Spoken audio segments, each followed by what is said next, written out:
a little bit. This is Rick Villar here today. How you doing, my brother? I'm excellent, bro. And Good to see you. Good to be here. yeah, man. Thanks for being here with me. I appreciate, man. Yeah, man. So here's what I'm gonna do first. I'm gonna read you a little bio, but not all of it, just a little. And I like that you already know because this is a vet we're talking about right here. So he didn't give me the 300 page bio. So here we go.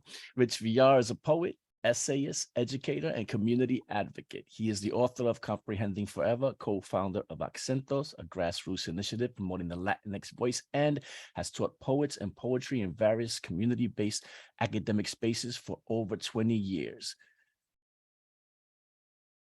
Everybody, give it up in your own way, in your own home for Rick Villar.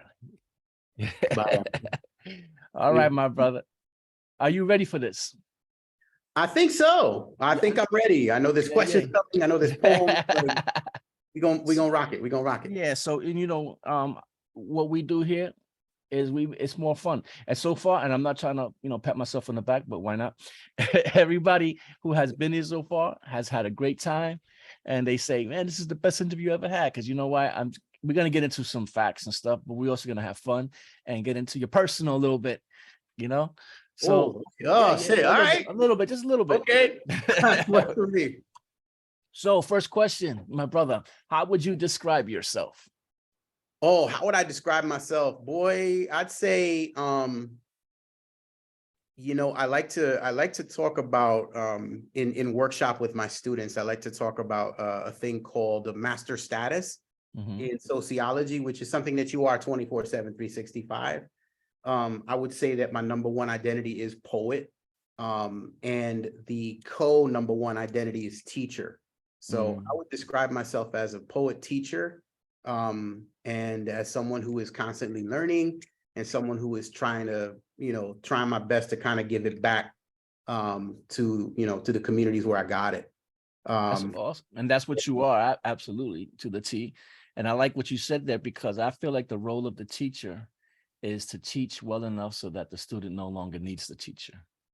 Yes, absolutely. I am 100% about that life. I want to see my students just take off to the places where they want to go. I want to see them publish books. I want to see them, sell screenplays. I want to see them do Netflix shows, that kind of stuff. I want to see them, whatever they want to do with the writing, with the poetry. They should absolutely grab it and just go with it. And, I've had students become photographers, documentary filmmakers. Oh, yeah. All kinds of things, So when did you first know that you wanted to be a poet? Well, I've been writing poetry on some form of fashion since I was in 6th grade, back in the Stone Ages. I knew I wanted to be a poet probably when I met my mentor, Martin Espada, which was in college. I was a junior in college, and I was taking a class called Tradition and Challenge in World Literature. And the professor was a translator of Brazilian poets, and basically said, there's going to be this Boricua poet, coming to, my alma mater, Montclair State University. And so I went, and the brother had poems about cockroaches. He had stuff that was in English and Spanish. He did this poem that he does a lot called En la Calle San Sebastián, which is all about the San Sebastián Festival and about the history of Puerto Rico. And so, that was the first time I really saw my culture come out and dance, both on the page and in performance. Like he was a really engaging, not just reader of his work, but a performer of his work. And so I saw those two worlds kind of marry. And at the time, I was a regular at the cafe, at the New Eurekan Cafe with the slam and stuff like that. But that really crystallized it for me, because this brother was, a professor of English. He was, just somebody who was really community minded. And then later on, I found out that that was a family trait. Like his father was a documentary filmmaker, a documentary photographer. And he was just all about that idea of the poet as the truth teller, right? So that's when I really wanted to be a capital P poet in the world, is when Right, right. is when I met Martin. And so, yeah, you mentioned him, and you've had some great mentors beside him that you've reeled in also into everything you do. But were your parents creative, or did they enjoy the arts or music to the point that it was a staple in your home? Music was always big in my home. Music was always really, really big in my home. We had those old 33s of all the classics from Cuba, Puerto Rico. Freaking Daniel Santos was big in my house. Dos gardenias para ti. You And the know, Gen Zs are like, "What's a 33?" right. Yeah, it's the big thing that looks like a CD, but it's like, Right. but so I always had an appreciation for music with the little crackle in the background, because these are Yes. Oh, I love that. records. So, it was a lot of Daniel Santos, Vicentico Valdez, Sonora Matancera from Cuba. My dad's Cuban, my mom's Puerto Rican. And so, yeah, it was all those old boleros. And then eventually, that led to explorations into, the stuff that eventually migrated from Puerto Rico to New York. And I was a big fan Yes. of Fania for the longest. Oh, yeah. I found out, what Joe Bataan did, and Yes. in the Boogaloo era, like that was just Uh-huh. huge for me. And so Joe like, Bataan. yeah.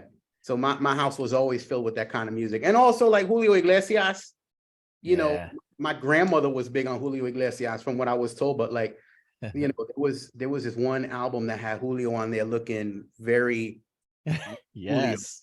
And we would put that shit on the weekends, and he'd be With singing in Italian and Spanish. I'm like, Oh wow. yeah, I think he knew like 11 languages, and he had the mad echo going on. Yeah. Oh, he was a big fan of the reverb, yo, for real. Yeah, And the violins would be back. Oh, yeah. So I told you we're gonna get a little personal here and there. So were you ever bullied, or did you go through any hard times as a kid and teenager, and how did that affect you? I was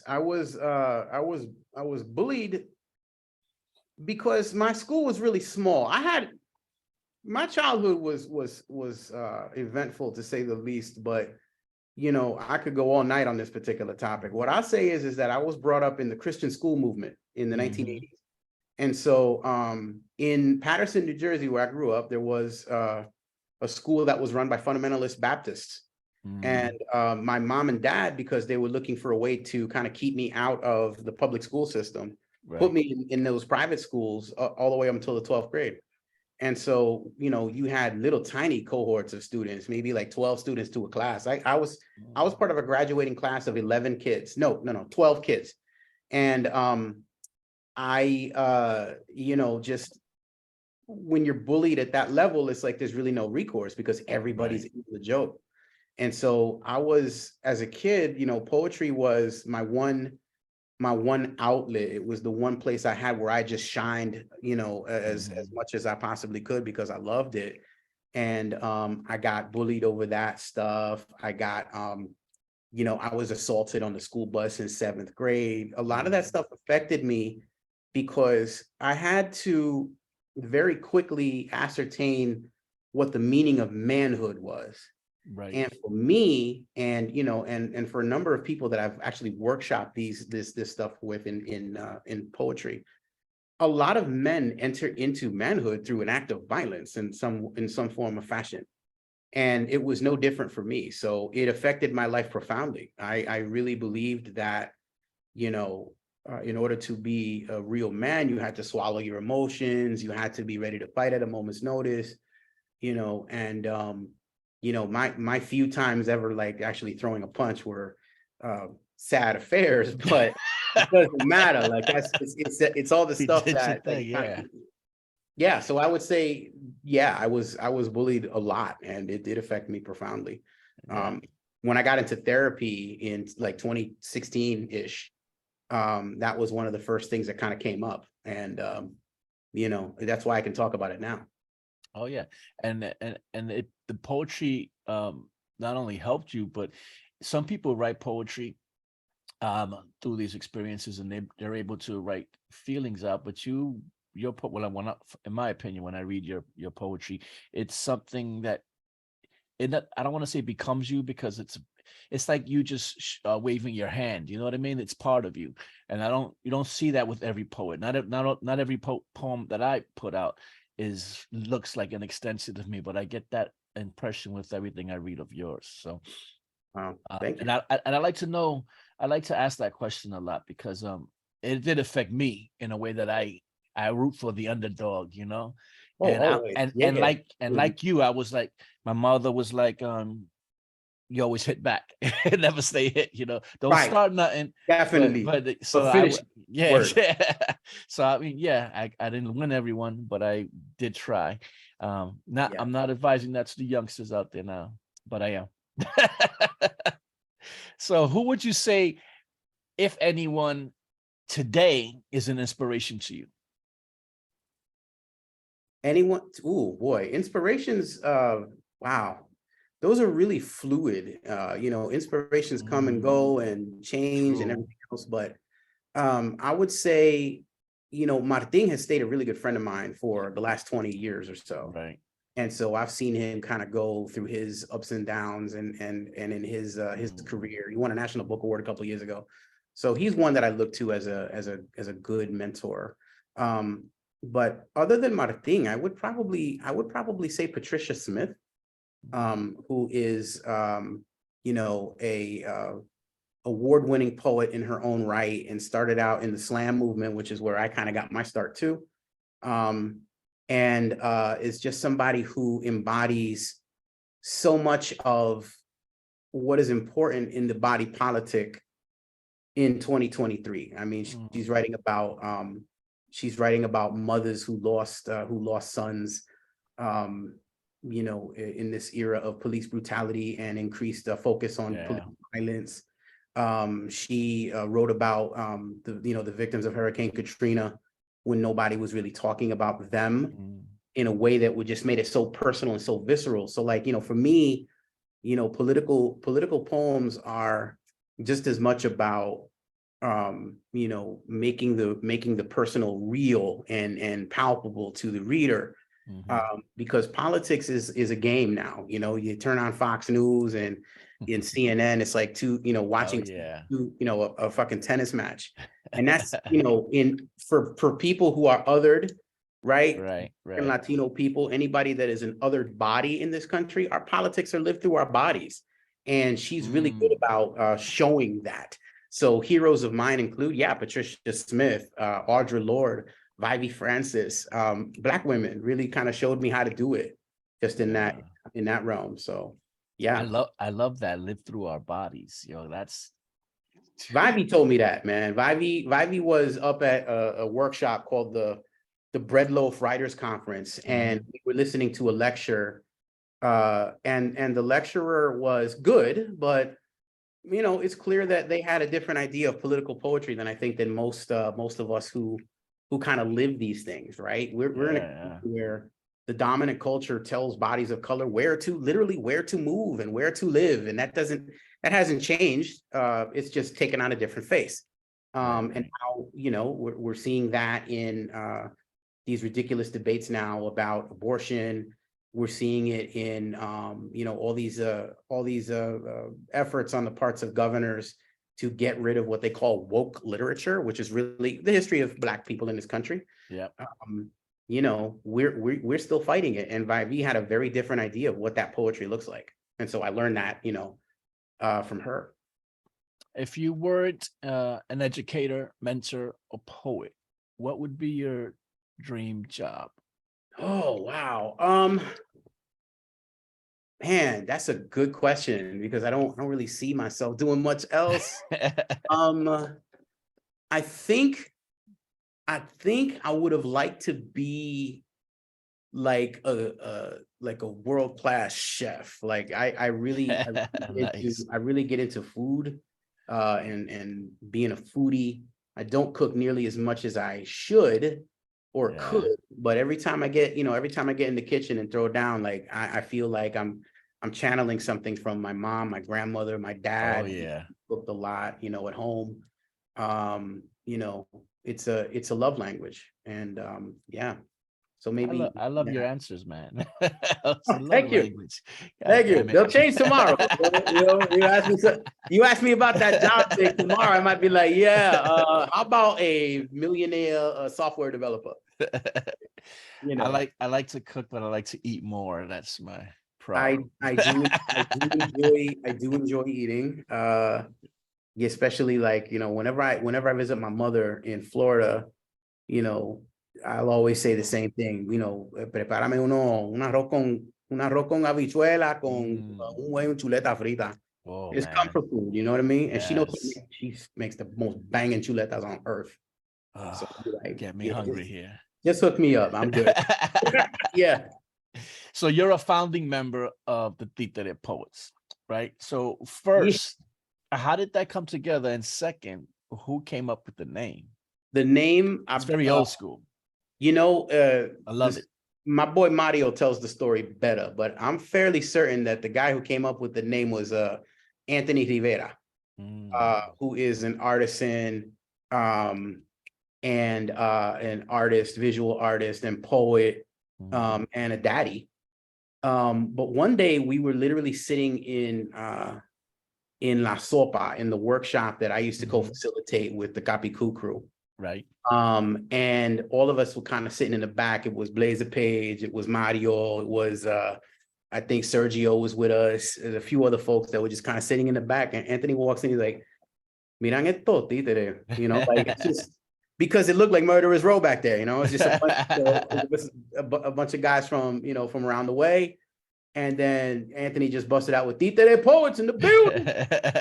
Nice. So the name stuck.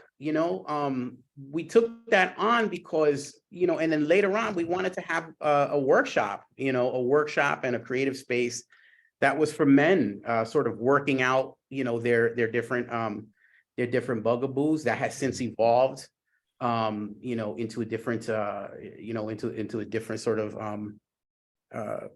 scheme, as it were. And we are a creative collective of poets now. And we come out with workshops. We have done some collaborations before, but all of it is done with the idea of taking on this thing called machismo, Yes. and sort of being real honest about it, and kind of getting at our own bugaboos about that stuff, working out our own homophobia, our own colorism and racism, our own sexism, and talking about those topics like in a way that is serious and maybe hasn't Yeah. been done before. So Yeah. that's So empty that is. I love it. I love the name too. I'm probably twice your age. So for me, like I remember that term in the 70s. And Yeah, and it was like from the people, from your own people, it meant it was a double-edged sword, because from the elders they never said it in a good way. but right. for the youngsters, it was like my brother. It's That's my right. brothers. That's right. The So títere was always that dude on the corner that like knew yeah, everything about knew everything yeah, about the yeah. knew where everybody was stashing their shit, knew what trouble everybody was getting into, and maybe got into some trouble themselves. Mhm. But also was like, every once in a while would give a nice cocotazo to the youngin and be like, "Yo, listen, Yeah. this is how this works. This is how this is. Like, pull it Uh-huh. together." And that's kind of what we wanted to represent. But also with the intent of saying, this male figure was problematic at times, and now we're Right. going to reinvent that archetype, right? So Yeah. Títere Poets is where it's at. So I don't know if you're gonna remember this, but it was I find it to be a pivotal event, probably in your life, definitely in mine as well, because indirectly you might not know it, but you kind of helped me out in a way in the past, and that you probably don't even know. So Okay. we're gonna talk about speak up and speak out. Oh, shit. Yeah. So Wow, you digging in the crates, homie. yeah, man. It's how I All do, right, what you man. want to know? Well, you know what? I was part of that. That's why it was like, so when leaping the barricades, right? Even though I was one of the features alongside Lemon and True, Yes. I did agree with you on the use of the word. And it was eventually changed to speak up, speak out. So your action, I guess activism at that point on that worked. And I love when activism has a positive effect. It's not just sitting there stalemating for the rest of your life. You know, it's an action that was taken to fruition. Like I was a part of the Vieques movement, and to see that actually have a positive ending, sort of, it felt good to me.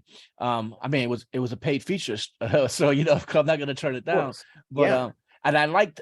You probably don't even remember this article you did, what you wrote clearly, because that was so long ago. I remember it well because I got a lot of trouble about it. But you did. See, I was one of the features, and I appreciated in your writing that you said, you kind of defended the poets doing the work. You said something to the effect of, there's no offense to the people that are taking them, it's not going to hurt them or make them whatever, something like that. But I appreciated that you didn't try to lay the participants in the path of fire. I appreciated that. But the way it was pivotal for me was, I then got a lot of interviews and questions about it because you listed me True and Lemon. So I was like, I had to answer questions now. Got it. And I love Manny. That's my boy. You know, we go way back. Oh yeah, and Manny and I spoke after that, and everything is cool. Yeah. But you know, I did agree with you. I didn't like the term in the beginning. Right. Well, but I've always feel like Kat always says, you know, my wife, you know, sometimes you got to go into spaces that you don't agree with in order to change people's minds. And I went in there with the most Hibaro hat and guayabera, and I brought drummers. You know, I brought my drummers, and I even had my drummers play behind True. So yeah. Awesome. So tell me about that. How did for you? Because I'm speaking about myself because it affected me. But I will tell you the whole story, because it's a good sort of like object lesson in what you have to consider as an artist and what the organizer's role is in all of that. I did not blame not one poet who was involved with reciting poems and performing poems for people. Right. Why? Because that's where the focus has to be. It has to be on the people. It has to be on the audience, and it has to be on the poet and the relationship between the two. Anything that gets in between that, you know, is to me a sacred thing, right? It's not something to mess with. I was in a hotel room in Philadelphia, and I got a message from a poet, one of the poets who was involved in that show, because there wasn't just one, it was several of them. And they had a problem with the name of the show as well. And so they sent me an article. They said, you know, what do you think of this? And it was an article by David Gonzalez from the New York Times, because he had picked up on, you know, the whole controversy, and he's been covering Museo del Barrio for a long time. And Museo, to be real, has done some good things for our community, and it's done some real fucked up shit for our community. So, hey, listen, it's true. So, I like that. What had happened was, I read the article, and, you know, they had already started the conversation about it, you know, pretty much in the article. And, you know, a lot of folks went on the record about what it was supposed to represent versus what it actually did represent. And, you know, again, the poets involved with it, you know, we're basically getting a paid gig. And as y'all know, you know, when you're a touring poet and when you're a spoken word artist, like when the gigs come, you got to take that shit. There's no, oh, I'm going to necessarily take a stance against. And that's what for my money, that's when the organization has to pull from its, you know, from its from its memory banks, from its institutional memory. Right. And the fact of the matter is that the word spick has never been used in the same term in the same way as the N-word, which is a sort of reverse. Right. What Amiri Baraka would say is, well, we use it to inoculate ourselves against its power. That's why we use the word. Spick was never anything like that. It was bounced against our heads. It was used to kind of beat people up. It was used to bring violence to the community. You know, we never Yeah. really accepted it. You know, from my money, and I'm not saying that just for me. I'm saying that for the No. elders I spoke to before I wrote the article. Right. It was never anything that we ever had any kind of good relationship with in terms of terminology. So I wrote an 11-page article, an essay, Yeah. and It I was good. It was good. you know, challenged the organizers, including Manny, who, you know, kind of came around to that position because it's the same sort of deal. I mean, I'm not here to necessarily challenge, like, you know, in an individual's way of doing it, to say, I'm gonna make something for this word. But when you're an organization like El Museo del Barrio, which accepts both federal and state funds to do their art, Right. which is supposed to be a staple of the community, and is supposed to represent the community it comes from, including poets like Jack Agüeros, who was the one who metaphorically leapt the barricades in the essay, the photographer Frank Espada, who I spoke to about it, and was like, yeah, Jack would have been the first one over the barricades. And you know, you have a responsibility to know what these words actually mean, what they historically have done in these communities, and the damage they do to people, because words do matter. And if you're going to take that money, you better represent the community better than that.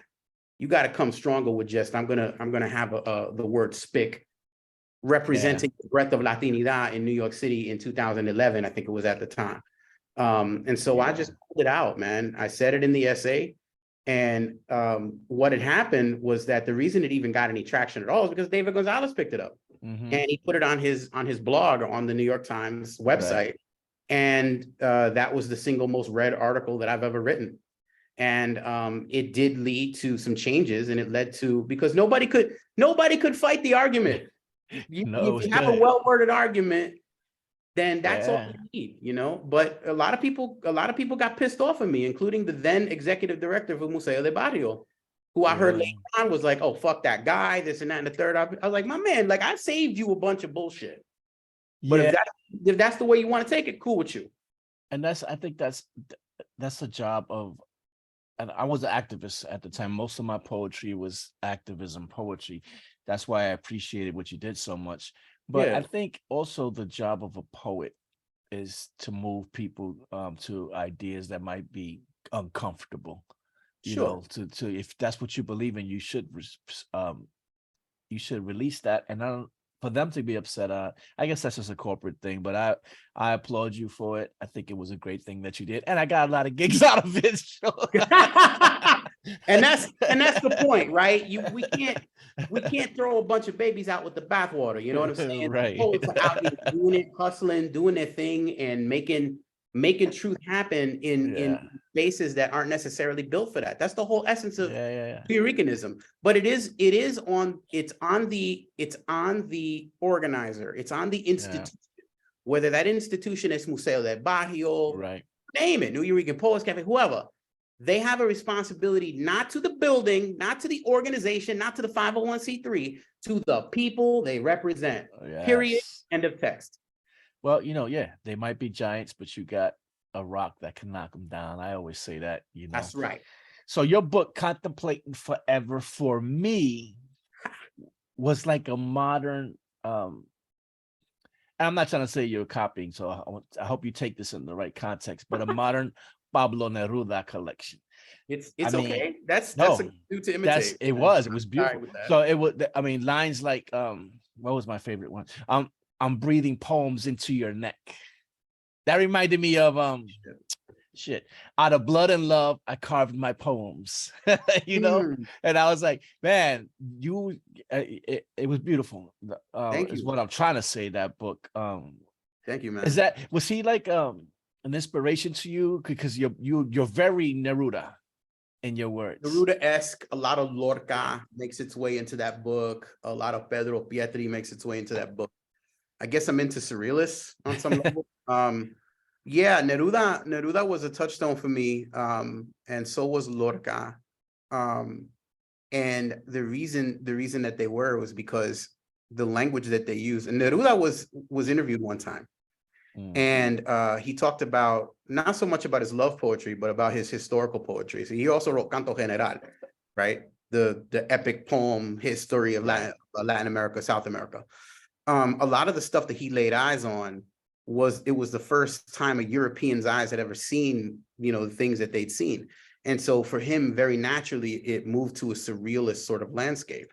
And it was the only thing that to him made any sense. I've also heard Neruda read out loud, and he has a way of, there's a tradition in Latin American poetry of declamación, right? It's about, connecting with the audience in the moment, even if they don't necessarily get every single nuance in every single line. Yes. You know that this is an experience. Es una cosa espiritual. So that's how Neruda used to spit his stuff. And you use the word experience, and see, that's what puts the two of you together for me, because when I read Neruda and when I read you both, like as mentioned earlier, it feels like you're not just writing from a prompt. It feels like you're writing from experience, and it's a real story that you experience, and it's those are real events, and you're just telling it in a beautiful, picturesque way, and I love that, and that's why I see, and to be honest, man, I don't see many people. I see the two of you doing that more than anyone else. For me, you are the top two people that I've read that can do that. That I can say, this guy didn't just say, I want to write a poem about this. He said, I have an experience about this and I want to write about it. You know what I mean? Yeah. Does that make sense? It does. I appreciate that. First of all, to be in that kind of heady company is a big deal. I think, for me, I just want my reader to feel exactly what it was I felt, to see exactly what it was I saw. Even if what I saw was not necessarily, easily identifiable in the corporeal world, it was something that if you can make an emotion a texture, if you can make it a color, what would it look like? Yes, exactly. Thank you. That's what I wanted to say. It's descriptive. It's a reliance on description more than it is a reliance on straight narrative or straight story. There's plenty of narrative in that book, and if you look at it from poem to poem, it's basically telling the story of a year, from November to November, and it tells the story of the feelings that go up and down in a particular place. And then there are also, especially in the Obad section, there's a lot of work that gets done in the breaking of lines, right? So I actually didn't really notice that until much later. I brought it to to a class, and one of the poets in that workshop looked at it and said, this relationship was problematic, wasn't it? And I said, yeah, as a matter of fact, it was. We kind of went back and forth a lot. We broke up, we got back together, typical relationship stuff. When it was really good, it was amazing. And when it was really bad, it wasn't. It wasn't so amazing, right? So, so the tenses will go from present to past tense. A lot of numbers kind of recur in the book. And then in the Obads, there's a tension between the written sentence and the lineation, right? A poem is a poem because it's lineated a certain way. Right. And then a prose piece relies on, the texture of its sentences. And those poems kind of break up and play with that idea. Right. Towards the end, they were blocked. Yeah. And that wasn't intentional? It was intentional. Sort of. Like I knew that I wanted there to be disjunction in the reader's mind when they're kind of like coming up on these poems, because my own frame of mind was rocky and broken, and I put it in there, sometimes consciously, but sometimes unconsciously.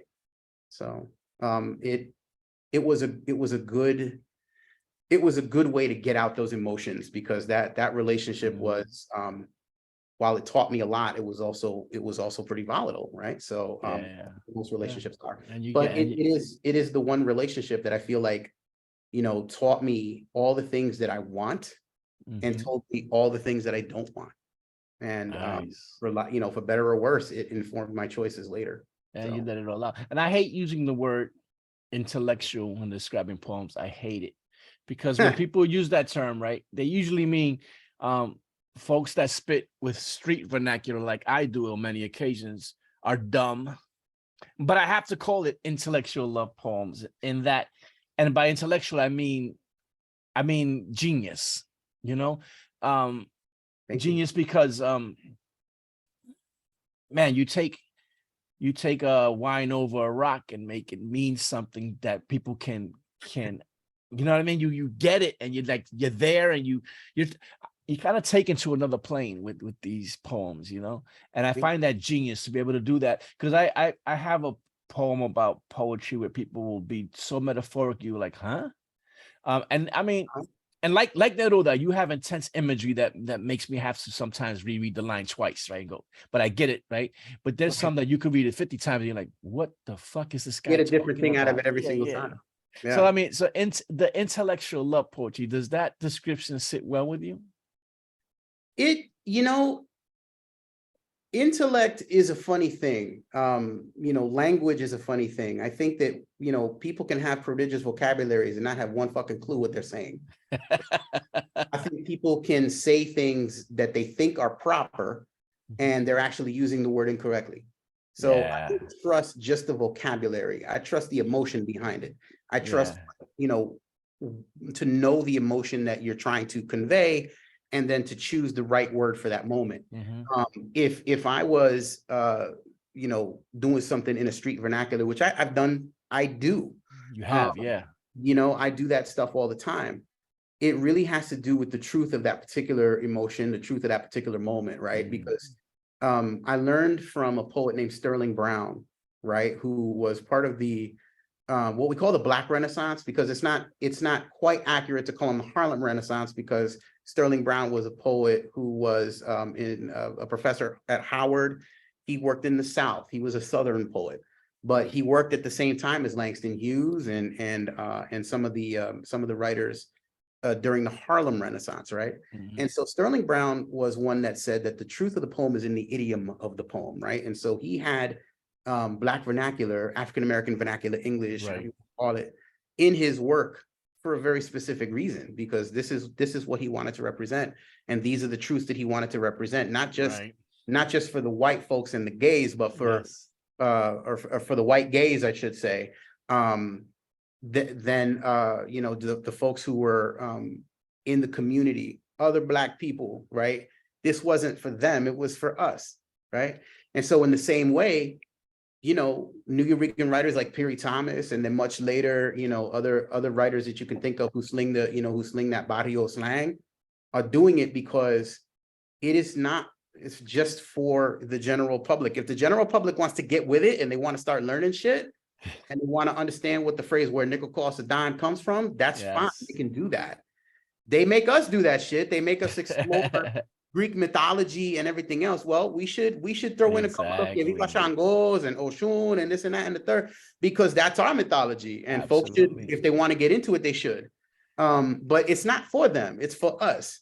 And so the Yes. idiom of the poem in this particular book was a sort of an elevated you know, vocabulary around what I wanted to represent about this particular relationship. And it wasn't just about the vocabulary. It was Mhm. also, again, it was about the line breaks. It was about the line lengths. It was about the syllables, everything, Mhm. right? It was, all of that stuff was intentional. It was a stylistic choice. So for me, is it intellectual? Yeah, I because think that was it's an genius. intellectual place. I consider myself an intellectual, Yeah. but it doesn't mean that I'm smarter than anybody, or No. the poems belong in a different category. Yeah. Because I also think that, Boricua poets do everything in every register in every language. And, especially in Boricua Spanish, like, half the words that we sling are not even, Mhm. Castilian Spanish. Yeah, yeah. So, it's to me, it's about intention. Oh, that language is all perverted here, and it's beautiful. But you mentioned choosing the word, and that's what I'm kind of trying to state there when I say intellectual. And I'm gonna change that up and just use the word genius.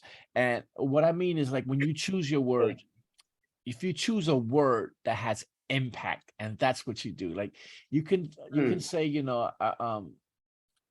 my legs were tired from this walking this path, but then you say my legs were tired from walking this jagged road. It's just like it's the words right. that you chose that made Oh, me for sure. that made me feel more what you were trying to say. I mentioned that you have imagery like Neruda that I have to think twice sometimes. So Yeah.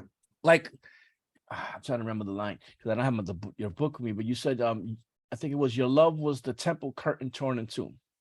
And Yes. then I was like, damn, did he just cut that deep into the veil being torn at Christ's death, right? And Yes. when people ask me, what does that mean? I don't ever tell them because I'm like, well, I want it to mean whatever it means for you. I don't want to know because I want to know that I wanted to have that meaning for me because that's what it meant for me. I was like, he really went Right. there, and I thought that was dope. Well, I mean, the temple, it's funny you mentioned that. The temple curtain ripping in two is that biblical image once Christ dies Right. and is redeeming humanity, right? For me, a redemptive love does the same thing, and you're never the Mhm. same because Yeah, history yeah. is never the same after that. Once everything on even what we consider to be the historical timeline, everything is around Christ's death. So at Mhm. the moment that temple curtain splits in two, nothing is ever the same on the planet, right? Right, right, right. Christian dogma. But so in Yes. in my head, I'm thinking the same thing. Once you get love like that, that is selfless, and it wasn't perfect, but that is selfless, that wants to tell you something Yeah. about healing and really kind of just completely turns you left.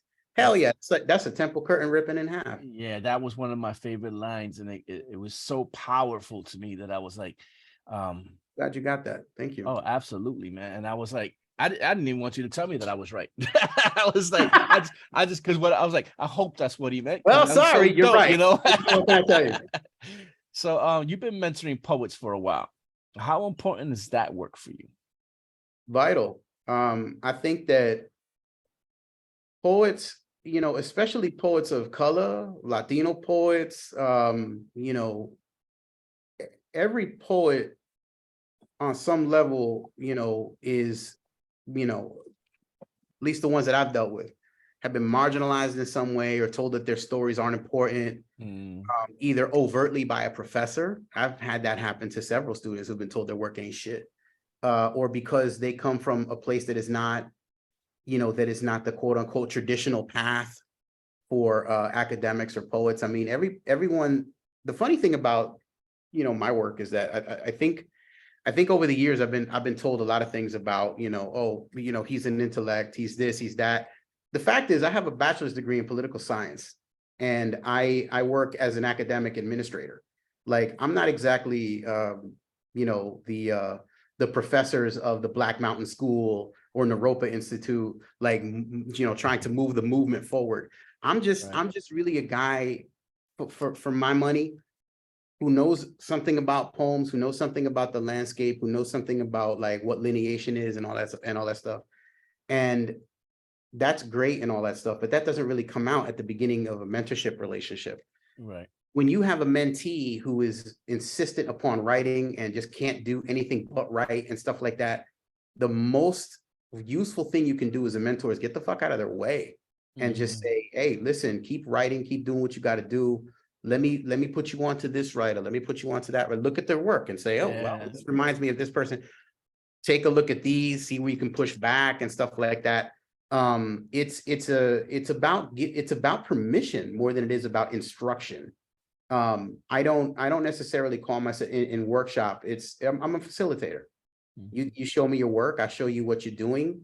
And then we just kind of move from there. Oftentimes, like that's really all you need. If you got someone saying, just giving you the thumbs up and saying what you're doing is not only good, but it lines up with this historical movement, it lines up with this particular technique or whatever the case may be. It's like, holy shit, I'm part of a tradition. What's that?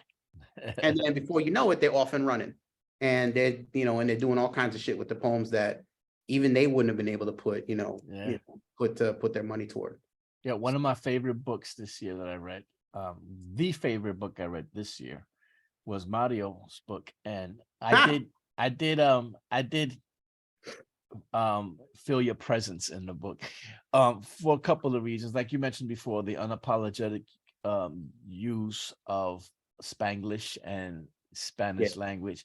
Um, and I and the I would say spang slang tongue. yeah, I feel like you understand the importance of hip hop slang or Spanglish in poetry for a culture that speaks that way. most definitely. I think it's a way of archiving who we are and where we were at that particular point in history. I think for Mario's book, it was, the Spanglish was a way of wayfinding through these three different areas of his life. I mean, there was Mhm. Philadelphia, there's the Bronx, and there's Puerto Rico. And there are some poems in that book that are straight Spanish, and then there are some poems Yeah, in the book that fight back and forth between Spanglish and yeah, Spanglish yeah, and English. And it just is what it's an enactment of all these different emotions that he's going through as he's moving toward these, yeah, or moving through or from, or around these three different homelands. yeah, And yeah. that book is amazing that way. And It is. that was definitely, something that I looked at, but it was more like a community effort. We Yeah, had a hand in editing that book, but a bunch of the Tita de Poets did. And all of us had some kind of inputs on things, but at the end of the day, that was 100% Mario. oh, And absolutely. No, I'm saying I could see your mentorship there, like where um well, I I interviewed him, but I interviewed him and I was like, that was one of my favorite things about the book was the unapologetic use of Spanglish, exactly. and that's something I get from you as well as far as mentorship goes, where you, like you mentioned earlier, you don't, if you don't understand it, Googlealo, you Right, know. Google by this, the good people of Google have made all this information available at your fingertips. So you should really take advantage of that. I would say with Mario's work, it really was a question of just kind of like getting not just getting out of his way, but also like Mhm. reminding him, like, my man, you really don't have to translate for Yeah, anybody. You know what I'm saying? Like, this is the language you grew up with. And if this is the language you heard, then it's the language that exists in the world and you should use it. And mhm. if anybody doesn't understand it, they can get on, they can do Google Translate, work it out, or hire another New York Absolutely. poet to help them translate that. There you go. Tell me about your work with Accentos. As somebody who was published by them, it meant a lot to me. Um, and like you said, it was something about letting voices that probably otherwise wouldn't be heard be heard. Santos was, in various points in its existence, a reading series, a workshop series, and it is currently a journal, which is celebrating its 15th year of existence. Acentos Review, right? Mhm. That's the leg of Acentos that has lasted the longest. Acentos was founded by um, Oscar Bermeo and Fish Vargas, who Oh, were my really? brothers. Yeah, these were my brothers in this particular thing. And we talk to this day. It is a it was an amazing part of our lives. And what it was just Latino poets in the Bronx who just opened up a space for other poets who were in love with the word and who were in love Mhm. with poetry, and who weren't necessarily looking just to perform and just to spit for you. I got this hot 16. That's nice, but like, what are you bringing to the table that is Yeah, yeah. for a community space? And that in a way was kind of looking back to spaces like the Harlem Writers Guilds, the Stoop with Steve Cannon, the early days of the New Eurekan Cafe. Like, we took our cues from them, and we created a space where people could come and just spit their shit without translation and without Mhm. apology. And that really was the first place that we put that theory to work. Yeah. And so we were in the South Bronx, in the Mott Haven section of the Bronx. I've been working in the Bronx for 21 years. Yeah, it's I new. moved here like 3 years ago, 3 years ago. But I've been known as a Bronx poet most of my career. Yeah, I've been working in the Bronx, both for day jobs and for poetry. And Acentos was essentially my passion. And we featured poets who became amazing people out in the world in their own right, in different perspectives, right? So we featured a poet named Ada Limon, back when she had like 2-3 books out, but now she's the United States Poet Laureate. We featured Martin. We featured a lot of the old school New Eurekan poets. We featured a lot of the old school Chicano poets. We featured a slam poet, Danny yes. Solis, who just passed away. And Danny in the slam world was, the embodiment of community and building community. We did that for a number of years, and then we transitioned into a workshop. Those were the things that kind of fed into what we're doing now with this Esquina reading. Absolutely. I'm gonna tell you, like, what I appreciate that you've been doing. I noticed you've had a lot of Chicano poets, and one of our goals before we moved to Chicago was to unite the Puerto Rican and Mexican poetry community, or the Yeah, community in general. And then we ended up moving, and we never got to really get that going. And then as I watched you guys start doing what you were doing online and stuff, I noticed yeah, you really were supportive of that movement, and we're not different, no, and we just been told that we were different, and that's why things so I really appreciate that you're doing that, because otherwise that's how people begin to not like each other, because they just don't get to know right. each other. So That's what right. made you skilled in the art of word? Would you say it was a result of formal teaching or mentorship, or both, or experience? I think it was both. I think when you're out in the world and you need a language to describe the things that you go through, you turn to poetry. I think you know, it was a little bit of imitation at first. I mean, every poet imitates. Every poet has to find some influence Yeah. somewhere. If anybody tells you that they're not influenced by poets, they're lying to you, or they're just not aware. So it was a little bit of all of that. And then, um, once I was hooked for life, pretty much, Yeah. the next natural step that I was always told all my life was, you got to go get an MFA. Go get an MFA, do the MFA thing, do the school thing. So I went to an MFA program, and frankly, I didn't like it. It was cool to sort of like interact with other writers out in the world, but to be 100% real with you, I knew half of them already. Like Yeah. I get around, like I go to places, I go to all the readings that the Academy of American Poets did one year, or Cave Canem. I was there at all these places, and I rubbed elbows with all these folks, and then we had readings that, you don't necessarily need to have a $1 million endowment to invite poets to your space. We had a reading series at Bar 13 and at Santos, where we were inviting internationally famous motherfuckers. We had Cecilia Vicuña, who was a visual artist and poet and performer. We had Mark Doty at the other reading, who was like, considered like the next Gerald Stern type of thing. We had every poet there was, so I knew him. I didn't need to necessarily be in Nice. an academic space. For some, it's exactly what they need. And I did learn a lot.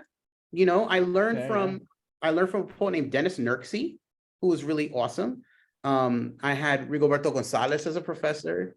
There's no doubt that they taught me things, but and Patricia Smith, I was in workshop with. I was in workshop with a poet named James Longenbach. So I've learned plenty from teachers, but they can only, it's like I said, they can only give you the tools, some of the tools, and everyone has different tools. So you take what you want, leave what you don't want, and then to be out in the world and actually hear what these words are doing in space to people in community. That's it. It's a little bit of both. That's awesome. And I'm glad that your mentees have someone like you to say that to them, because there's people that will give up if they don't have that MFA. Um, Exactly. Exactly. and Like it's you good don't. for you, someone like you, to be able to tell them that, you know what, you know, it's not, it's beautiful to have if you have it. If you don't, you know, Yeah, you're there to say there's other ways, you know. that's right. And not for nothing, but an MFA does not give you something to say. It gives you a place to say it, but it Mhm. doesn't give you something to say. The number Right. one thing that a poet needs, any writer needs, is something to fucking say, right? Yes, yes. And that's it. You once you have that, you're off and running. The I rest you love it. I'm loving everything I'm hearing. I'm glad I got this. So with COVID-19, the poet community, we all leaned on virtual spaces to hold events. You and your comrades created significant virtual presence during this time. Um, I was a participant in many of them. How was that transition from live to audience to almost silence and unseen and unheard audience reaction? qué jodienda, man. I, I felt very weird a lot because the first thing you learn is how to mute yourself, right? When you're in this particular space, Yeah. it's the most curated space there is to be in. And when someone has 50, I mean, my neighbors are out here, you know, acting wild over Eid Mubarak and stuff like, you know, like 3/4 of my building are Muslim. This neighborhood I live in is Muslim. It's been wild out here, right? Fireworks and shit. And what do you call it? So the thing is, like, if I'm on a Zoom call and I'm on some complete other thing, they don't necessarily want to hear fireworks. They don't necessarily want to hear these families Yeah, partying. yeah, I gotta put myself on mute. Who the fuck does that? You don't do that in real life. yeah. I Right. do. But the thing about Uh, our readings, New Eurekan style readings, and Latinx people and Black folk in the space, is we loud as fuck, and that's all right. yes. We get to say the things that we say, but Zoom etiquette calls for silence, you know, and it's I you know that was an interesting way to sort of like come at it, but it was so freaking weird. And it wasn't Yeah, it was. it was work, it's family reunions, Mhm. everything became this thing where it's three, you know, 2, 3 boxes or however many boxes. Felt like the Brady Bunch and shit. Um, you know, it was just Yeah, so freaking weird, and it was a huge adjustment. But yeah, the big thing that it allowed us to do, which you do point out, and I thank you for that, because it's a point of pride. We had poets dialing in from Mexico. We had poets dialing in from the West Coast, from Texas, from anywhere, from the street. You know what I'm saying? And that's a whole mhm. other kind of performance. Like Yeah, one time I was out on the street and I just did a poem on the street, right? And yes, that's, you know, that's a whole other kind of flavor, right? And it's almost like you can kind of produce a television show while you're sitting yeah. there. And It was so kind of a it's a blessing, whole yeah. other world. Yeah, You know what yeah. we did when we had our we had done a bunch of open mics, and we did this thing called pass the mic where we have two people go back and forth. But on both times we always kept 3 or 4 people unmuted to be an audience, because we were like, because the first one was like so silent, we were like, this is Right. crazy. So we created what we called the beat pod, and it was a pod like a pea pod, like a pea pod. Oh, And we had 3 or 4 people always unmuted just to give reaction, because sometimes you in the audience, you you know, need that if you're shit. That's nervous, real. you want to feel like someone's getting what you're saying, you know. So That's true. with Zoom, you didn't get Oh, that. wow. So yeah, so That's we an always amazing did that. idea. Yeah, we always had that. We always had 3 or 4 people unmuted just to give, but we had to limit it to that, right? Because if you do more than 3, it Yeah. gets the lead speaker gets cut off.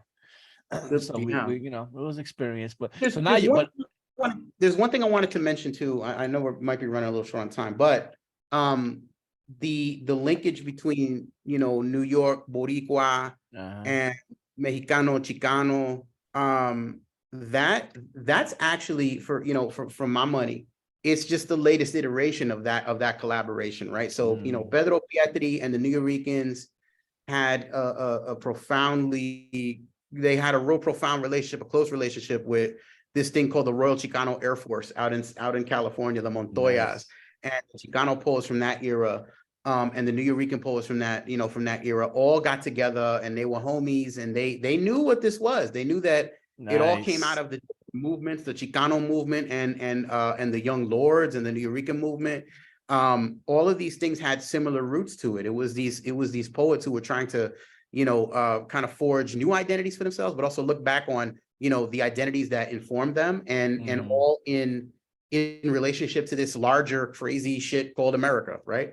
Yes. And so we were very fortunate in that Josiah Luis Alderete from the Bay Area, and the proprietor or the co-proprietor of this thing called Medicina for Nightmares, that bookstore, you know, stayed in touch with us, stayed up with us, and brought a whole crew of poets from that area.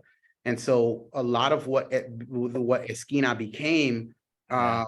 was informed by that, you know, by those linkages, Tony Aldarondo, Awesome. Ana Prever Perez, I like him. everybody. And we're trying to kind of recapture that with the live reading, Yeah. but that's to come.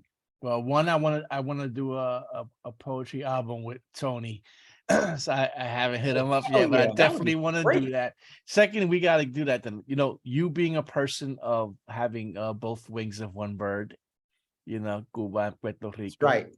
We got to do that, bro. Maybe me and you can hook that up. A nice Puerto Rico, Mexicano. I'm with it. You know what I I'm mean? We with gotta it. get we gotta get that. So now that you're back in person though at the South of France, how was that first night? Man, you Because that know, place is magic for me. I love it, and it is, and it's magic because Maribel is magic. It's magic because it's familia. Everybody respects her, respects the space, respects the mic. You know, it was amazing. Like it's a small space similar to the ones that when Acentos first came out, that's the spaces we were. Right. And for me, that's where it's at. You know, we'll pack the Yeah. place when we have to, but most of the time, you know, when it's full of Yeah. lovers of the word, when it's full of people who are in love with each other in some ways, Yeah. like it's just it's a beautiful experience that you can't capture Yeah. anywhere, no matter how big they are or no matter how well funded they are. You cannot beat that community. And it was really amazing, and so amazing. I think we may just be back there on a monthly basis. Yeah, you We should. have to put that part out, but you know, we had intended to do quarterly shows, but I you know, remember the first night we had there, we had, I think it was like 20, 25 people, something like that. yeah, And we were like, and normally you'd be like, oh, what's gonna happen now? Right. But then the word spread, right? yeah, And we had full standing room only house, which is probably illegal there. But for the rest of our time there, like people no, it's not. really loved the spot so much. It was the Yeah, feel, it was the energy, oh, the story of that place, the way, you know, I'll be honest, I love you, Maribel, but we hate that little divider in the beginning, in the middle, because it would just open up the space so much. But the story behind that is that's where yeah, it's designed after a place where her parents fell in love in France, right? And so we were like, basically. "Ah, yeah, you know, it has a story." But It has an amazing story, yeah, and better than that story is the one where the landlord was gigging oh on yeah, on and she bought it. Maribel's mother. For anybody who's listening in Zoomlandia, is the one who cooks all the food in the place, and she is an amazing presence, and the food is bananas, especially the Uh, acapurria. yes, But you know, the owner wanted that lady out, and right, Maribel bought the building and came in and was like, "Now, why don't you yes, take a hike and you leave my yes, money alone?" So yeah, that was that. Yeah, that nah, was I love that. awesome. I That love was the story. awesome. I love the space. So now we're coming to my favorite part where I just get personal with it. It's just fun questions. Okay. Because we're wrapping up, we're getting close. So if you All could be right. an animal, what would it be? A bear. Kind Really? of am Why? because I kind of am already, bro. You know, I tell people all the time, I have a bear paw that I wear on my there's a bear and a wolf. But the Yeah. bear is my heart. You can either get the teddy bear or the grizzly bear. You get to choose. Most of the You time it's the teddy bear. you answered that quick. What is something you would like to give up or change? Junk food. I love it so Yeah. much, but it really, you know, I'm Oh, it's 45, hard. 25. Yeah. It's hard to give up. I got some gummies with the sour I treats. love them No, shits. They're so yeah. good, but nah. I take a handful every night. I'm like, that's it. It's my dessert. Do you consider yourself an introvert? I am an I am an extroverted introvert, meaning that I love being out. I love being among my people, but you got about 3 hours of that, and then I gotta go. I love it. I've got Yes. Um, is there a book, movie, song, or show that positively shaped your life? positively shaped it, or wow, Positively. that's a good question. You know, I'm always a sucker for the mafia movies, not Oh, I because these like are a those. bunch of violent people or Yeah. anything like that, but because they were fiercely protective of familia. Yeah. And the Sometimes in power struggle. problematic ways, but that's, you know, I'm a big fan of take what you need from a thing and leave the bad shit. So for Mm. me, it was The Godfather, and more prominent, or more in the present day, Peaky Blinders. But Godfather 1 or 2, because we're not gonna worry about 3. Oh shit. I would say the first one. The second Yeah, one is more Michael Corleone's dark side. yeah, yeah, So yeah. whatever for that.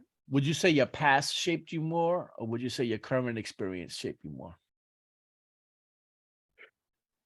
My paths got me to my current experience. I would say it all shapes you, but what Mm. shaped me more than anything was my need and the help that I got to unpack the past for a better future. If you were given $5 million, what would you do with it? I would set up a foundation for Latino poets, I knew and I you would would do hire that. I knew you would do that. yep, and I would hire the best executive director to do that shit, because it won't be. I'll be on the board, but I won't direct it. Name a song that makes you cry and a song that lifts you up. A song that makes me cry is probably Mi Querido Viejo. Mhm. That uplifts me would probably be for an entirely different reason, Caballo Viejo. It's all What old shit. what's a moment? What's a moment that hurt? Well, mine is Simone that makes me cry, so that's really old. Oh, that What's one. some? Yeah, Yeah. that's a hard one. What's some? I just wish there was another person singing it, but what's a moment that hurt you that you can now laugh about? Oh shit. I'm getting a lot of trouble for this. I don't care. Um, Shortly after my breakup, um, I won't say which breakup, but I had a breakup, and my ex wandered into a public space with me. We were all together, and this ex showed out in a way that was really unhealthy, Ooh. and that she paid for later. And a friend of mine was with me and was watching the ex, and that person said, "Ooh, what the hell? Who is that old lady?" Like, it was horrifying at the time. Yeah, I gotta feel good. I was in my feelings, but now I could look back on that shit And and be laugh. like, yeah, it's kind of funny. That was funny. What was a creative and career risk you've taken? Boy, a creative risk that I took was you know, submitting that book for publication, Mm, because I didn't know if it was ready. I didn't know if people wanted to see a book of love poems or whatever. So I just yeah. I just sent it out there, and it found a home.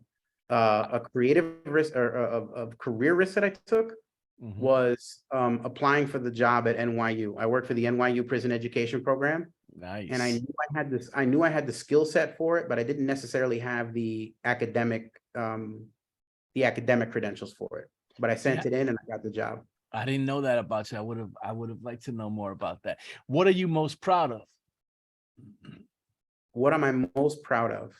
Um, I'm most proud of the mentees who I don't always name, Mm, um, because it's not about me. right. But I know that there are mentees out there who are doing amazing work, and who are winning awards, and who are doing shit like Yes. that they couldn't have dreamed. So I'm very proud of that. I'm also proud of my work with NYU, with the guys at NYU, with my Is students. is there an event in your life that you would do over if you had the chance? Yes. I hosted a show with a particularly wordy poet who ended up being not only extremely wordy, but also extremely boring, and who hit on every woman in the Oh my space. God. So if I had it to do over again, I would never invite this person. Nope. Nice. I'm gonna name him. No, But that's yeah, we won't name him. So yeah. here's the last part. The last part is called No Cap 10 Pack. It's just a this or that. Just want to get to know a little more about you. It's really quick. And then Okay. we'll get to you. Jersey or Bronx? You can't ask me that I shit. have to. Let me Come tell you. on. Let me tell you about the No Cap 10 Pack. We used to be like, if you don't want to answer, you gotta take a shot. But since we're not doing that, I'm just gonna say, if you don't want to answer, just say pass. All right. Jersey or Bronx? If I have to choose, I'm gonna say Bronx. Gotcha. John Don or Pablo Neruda?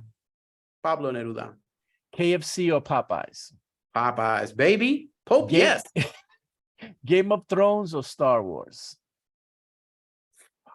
Star Wars. Sunshine or storms? Storms. Grit teeth or cry? Cry. Bustelo or Duncan? What kind of question is that? Bustelo all day. I'm gonna tell you, you're gonna get mad at me, but I'm a Duncan guy now. Oh, bro. You know why? I'm gonna tell you why, because I'm doing the quick cook now. I'm not using the kettle, so I'm Okay. using the machine. So it's just like I don't like the Bustelo. All right, we're gonna Yeah, let you slide. Well, Bustelo is espresso coffee. Not a lot of people understand it. Yeah. Exactly. You know, Money or love? love. Calling or texting? Texting. Open mic or open bar? Open mic. There you go. You did it. Gracias. Yeah, you answered. Fun. The only one I thought you wouldn't answer was the first one, and you did answer that. So you're in trouble for that one, though. So That's all right. So let me get you. Let me get you. You got the floor now, bro. It's on you. Okay. How long do I have to read poems? As long as you want, man. You could do 1, 2, 3, whatever you want. All right. Well, let's see. Well, since we shat on Jersey a little bit, let's start with a poem about my hometown, which is Paterson, New Jersey. The reason I love the Bronx as much as I do, honestly, is because a lot of it reminds me of Jersey. It's a lot of flat roofs, a lot of single family houses, and a lot of folks that look like me, act like me, talk like me, are me in a lot of ways. But I do come from a place called Paterson, New Jersey, which was the first planned industrial city in the United States, and suffered from a lot of the same economic woes later, and was foundational for me in a lot of ways. So this piece, and Paterson also happens to be one of those places like Camden, where when you hear the word Paterson, it strikes terror in the hearts of the weak, as it were. But for me, it was a beautiful place, and this is called Of All Places. Comes from a quote from Eyewitness News on April 27th of 2015. And the quote is, "People, of course, came out to see the bear, surprised, of course, to see one in Paterson, of all places." Was a bear loose in the city. So yeah. Cemetery of the Holy Sepulchre, St. John's Cathedral, an ancient waterfall, brackish yellow water bending around piled stones, polished marble, brick of the silk strike factories, their 25,000 blooming resistances. Listen, if you want to fly over 21st Avenue on the back of a turtle, you owe a debt to Doña Rosa, la Colombiana mayor of the block. Don't bother unless your hands are rough from work drawing sweat, preferably the way your father broke basement floors in July to thrust his hands down a sewer pipe because Luis on the 5th floor threw a #1 daddy t-shirt down the toilet and made black water bubble back into everybody else's dinner dishes. The landlord owes the building hot water from last year, say the prophets playing dominoes outside Felipe's bodega. He got played for collecting rent from an attic apartment the city shut down in the spring of last year. The same time, a black bear ran into the cemetery after swimming across a green river 100 yards from plunging over the falls. The last Puerto Rican flag flying on Hurricane Carter's corner. The television tuned to the news. A magnolia, dead but for the small pink crown adorning its top quarter, grows between black stones in the raceway. In the shadow of Hinchliffe Stadium in the state park where benches bloom for you to sit and ponder the meanings of things, if you look closely enough, 1,000 years will stare back at you. Water and industry, graffiti and discarded paper cup. The Lenape have a name for it, and we will not recall. I want to tell you nice things. Yellow flowers will bloom in your cluttered skull. A leaf falls on Madison Avenue. But in your living room, chancletas clack on sidewalks, and you can't deny the gun in your father's underwear drawer any more than you can deny salt water. The news is the voice of God, a black bear found in Patterson of all places. Papito, your mother says, there's a dart in his neck. He has a face like yours. Swim away. So let us go to a piece that I wrote when I became a social worker. This is a Bronx-based poem. And one of the things that happens when you're funded by certain funders is they ask you really stupid questions. If you actually knew the hood that you gave money to, you would never ask questions like this. I had a client who ended up in the hospital and could not get service there because she wasn't poor enough. They wanted to send her to the poor hospital, right? So this is called At the Corner of Sheridan and McClellan, 2 streets in the Bronx. The successful poem says enough to have her and her husband deported. The block is under reconstruction, and I say to Milagros, I will make the phone call to turn the wheels, to turn paper into kept promises for her 3 citizen children. I am the caseworker. I must find the proper pronunciation for misdiagnosis. Last week, her husband received a letter telling him to watch the sky for the Hornet Squadron. A lawyer working for free tells me ICE had the wrong Jimenez. They call off the guns for now. The nation is at war with itself. She says in Spanish, soy alérgica a la morfina. In Spanish, the nurse responds, no te preocupes. After the injection, Milagros drops to the floor, and someone, we will never know who, slips a new entry onto the chart. No morphine. The social worker looks up from her sandwich to explain in English that undocumented persons have more chances at Lincoln Hospital, that Milagros is entitled to 1 high-impact intervention, which means, I think, we'll save your life, senora, but don't expect us to prolong it.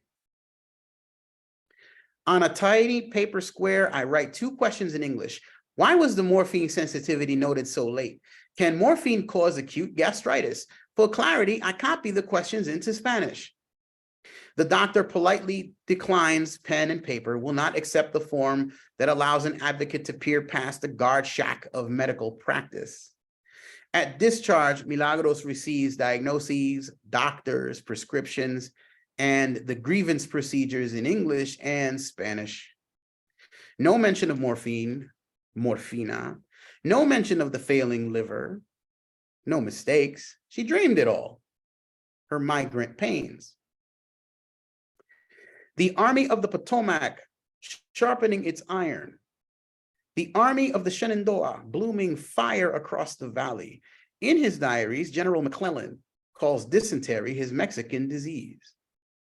Girded for battle, building bridges for Winfield Scott in pueblos south of the Rio Grande. General Sheridan at the Columbia River executes Yakima and Cascade alike.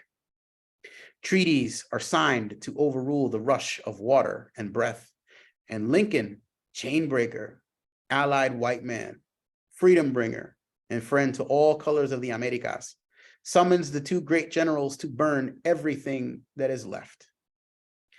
En la esquina de Sheridan y McClellan se encuentra mi edificio, señor Rich. Verás al entrar la puerta cuántos apartamentos el super se tuvo que cerrar por violaciones. El landlord nos quiere votar y aquí no arreglan ni cojones. Perdón, Milagro says, por las malas palabras, pero es que ya no queda otra manera de decírselo. And with this, I write down vital statistics to return with speed to nonprofit funders who interject during meetings with questions like, there's nothing you wouldn't do for a client, is there? As though the country hasn't already swung the wrecking ball, hasn't already called you accomplice, hasn't already declared war, hasn't already marched across the Bronx River to meet the enemies of the nation and call them milagros. So I think what I'll do is I'm going to read one from my book, the 2014 joint. If I could find it, I should. And then I will read one that is brand new, because maybe this will show you where I've been and where I'm going. The Obad in question from earlier. Or actually, you know what? No, here's what I'm going to do. I'm going to read a poem that is after Jack Agüero's. This poem is called Psalm for the First Light. So Jack Agüero's wrote a bunch of psalms, and it was called Lord, Is This a Psalm? I love titles that are questions, and they were, but they were more like subversive psalms. They weren't sacred so much as they were sacred to maybe like us. So after Jack Agüero's, this is called Psalm for the First Light. Lord, I've always wanted a woman to share the first light with. Let her be Puerto Rican, Lord, with brown eyes and good humor and lips. Oh, Lord, let her have lips. Let her always kiss me the way shadows kiss dawn. Let her kiss be the dark streaks between sunbeams, negative space that says yes, then no, then yes. Let her kiss be the thing that separates wakefulness from dreaming. Let her kiss like there is no difference. Lord, I've always wanted a woman whose kiss is like the first light. Lorca, your servant, wrote about this. Dawn in New York, he called it. Let her kiss render even Lorca mute, powerless, a blank page he needs to fill with bullfights. Let even first light weep at its insufficiency. So, there's last poem is another Bronx poem, and yeah, I'm going to say the word misa, and that will mean certain things to certain people. And both of the connotations for misa are in the poem, and they're both sacred. And this is where I'm at right now spiritually, in this like liminal space, and always searching for, for something. Misa. Silence is a cold expanse I've tried and failed to fill with the facts of my life. They don't add up. They don't quiet the sirens of my hyperactive mind. I've needed to set my life to songline, pick up one note and sing a map from street to train stop to street again, to the house of a beloved face, to the phone call I dread daily. I crave the rituals of love even as I deny the communion in my chest with setting itself in a shared silence between friends. I don't have to call this chasm of melancholy only a throne can fill. I close my eyes and I see her instead of sleep. I could call this misa, mass, worship song, congregation. Here, where there are magnolia blossoms, warm laundry, wound phases, skipped songs on the stereo. 2, I surround myself with head wrap madrinas in the back of a Castle Hill bungalow, call my sister into sacred space with the scent of agua florida. I bathed my head in Pompeya. I washed my hands in flower petals for despojo. Soy terapista. Soy espiritista. O quizás la misa está entre sombras. La vela echándose su llama en paredes azules. 3, this morning I woke to a single beam of sunlight cast on my brother's Guido. I would call it a gathering, except he never really died. He shows up and turns on the TV. He sits at the foot of a bed. He lights up the eyes of a child across a phone screen singing happy birthday to our mother. Giants fumble every time they play the Cowboys. Cabrón, I see you. 4, there is nothing dead at St. Ray's Easter Mass. The congregation breathing the first breath of spring, practicing ruthless religion with church sanction. St. Francis nods without permission. St. Anthony stands at the doorway, his eye askew. If you know, you know. 5, I walk home in silence. I walk home alone. I close my eyes and return to a passenger seat once upon another time. I have no words left to fill time or canyons. I'll close my eyes the way I do for Misa. I'll say my prayers when she sings. I'll say my amens at the end of the song when she exhales the word free. Dude, I'm gonna tell you something. First of all, thank you for all that. It was beautiful. But I would have loved to have been the hype man on that last poem. If you know, you know. If you know, you know. That was beautiful. I love it. Thank you, man. That was dope. You that wasn't accident. You picked the perfect one. You had to know what that last one was. Oh yeah. Yes. Yeah. So plugs, man. Let me get your handles. Plugs. So you can find me at El Profe 316 on Instagram. That's where I live most of the time. The Facebook page is more like for friends and family, although there's a lot of people there. But find me at Instagram at El Profe 316. You will find our arts collective, everything that the Títere Poets do, from podcasts to the reading series to everything else, is under La Cocina Arts. La_Cocina, like kitchen, _arts. La Cocina Arts. You'll find everything we do there. And finally, you'll find the Títere Poets at Títere Poets. And it's all on Instagram, because everything is visual now. Yeah, that's where we live. You did that very good. You did that very well, my brother. Let me tell you, I just went to an open mic, and when I said that we have our these interviews on Facebook, they were like, "What's Facebook?" The Gen Zs are all for Facebook, just so the Gen Zs and the millennials are like, Facebook, we're gonna leave that to the viejitos, you know. I'm trying. Let me tell you, I gotta get with Isa, because I gotta get on YouTube and Instagram. But yeah, eventually. But actually, these interviews, you will see, it's on Facebook Live, and we get hundreds of views on these on Facebook anyway. But I do put them on YouTube by the next. Well, I'm not gonna say by the next day, because I'm probably gonna be hungover tomorrow, but probably by Monday. By Monday, and we are gonna work on that. We're gonna get on IG too. All right, that sounds good to me. We gotta do it. I'm gonna hit Esau. Absolutely. How you do that?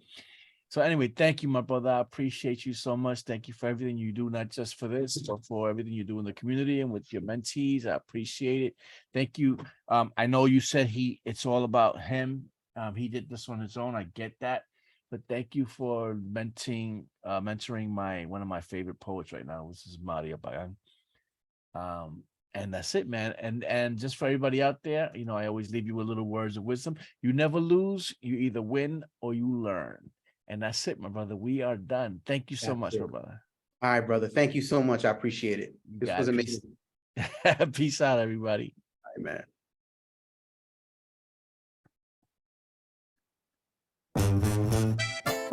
Los temas originales del profesor pura marca de rancho.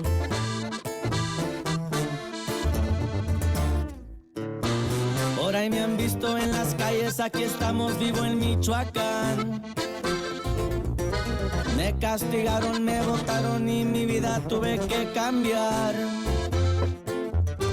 No fue tan fácil ese cambio, no tuve de otra y me acostumbré. Arrepentido ahora me siento por las decisiones que tomé. En las pandillas me metía, yo sabía no era lo mejor. Por cometer grave delito me metieron, terminé en prisión. Ya fue cumplida esa sentencia y ahora en México radico yo. Cumpliendo bien con mi trabajo, nadie sabe de lo que fui yo. Ahora yo soy el profesor y Smokey pa' los homeboys.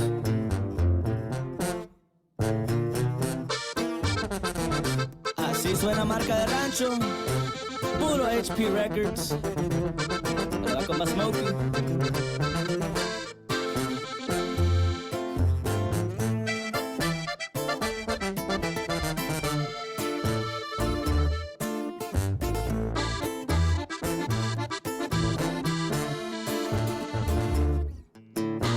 Las rayas que llevo pintadas representan de lo que fui yo. La gente mira y me critica sin saber en realidad quién soy.